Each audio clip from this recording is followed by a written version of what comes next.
டக்குன்னு ஒரு மல்டிபர்பஸ் தக்காளி ஊறுகாய் என்னோட ஸ்டைல் எப்படி செய்கிறதுன்னு பார்க்கலாம். இந்த ஊறுகாவை செஞ்சு ஸ்டோர் பண்ணிக்கிட்டிங்கன்னா 1 மந்த் வரைக்கும் கூட யூஸ் பண்ணிக்கலாம். அதுக்கு ஃபஸ்ட்டு சூடான கடாயில் 1/2 டீஸ்பூன் கடுகு 1/2 டீஸ்பூன் வெந்தயம் போட்டு பொன்னிறமாக பொரிஞ்சோடனே எடுத்து வச்சுக்கோங்க. ஒரு 12 காஞ்ச மிளகா அதையும் வறுத்து ஒரு பிளேட்டில் மாற்றிடுங்க. சின்ன சின்னதாக கட் பண்ண தக்காளி 1/2 கிலோவுக்கு கொஞ்சம் கம்மியாக கடாயில் ஆட் பண்ணிடுங்க. எண்ணெய் எதுவும் சேர்க்க தேவையில்லை. கூடவே 4 இன்ச்சு புளி ஆட் பண்ணியிருக்கேன். ஒரு மீடியம் ஃப்ளேமில் குக் பண்ணுங்கள். தக்காளி சாஃப்டாகி நல்லா மெல்ட் ஆகணும்.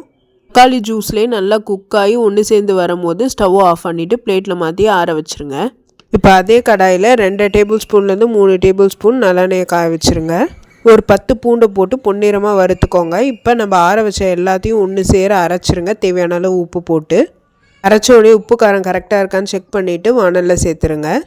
மிக்சியை கழுவி அந்த தண்ணியை சேர்த்துட்டு ஒரு கையளவுக்கு கருவேப்பிலை, 1/4 டீஸ்பூன்லேருந்து 1/2 டீஸ்பூன் பெருங்காயத்தூள், 1 டீஸ்பூன் காஷ்மீரி மிளகாத்தூள் போட்டிருக்கேன் காரம் பத்தாதனால, 1 டீஸ்பூன் நாட்டு சர்க்கரை போட்டு நல்லா கொதித்து வரும்போது 1/2 டேபிள் ஸ்பூன் நல்லெண்ணெய் திருப்பி சேர்த்துக்கோங்க.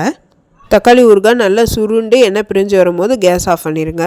இந்த தக்காளி ஊறுகாய் மோஸ்ட்டாக எல்லா ரைஸ் வெரைட்டி கூடயும் சூப்பராக இருக்கும், டிஃபன் வெரைட்டி கூடயும் சூப்பராக இருக்கும். பீஸா ப்ரெட்டு கூட பேஸாக யூஸ் பண்ணிக்கலாம்.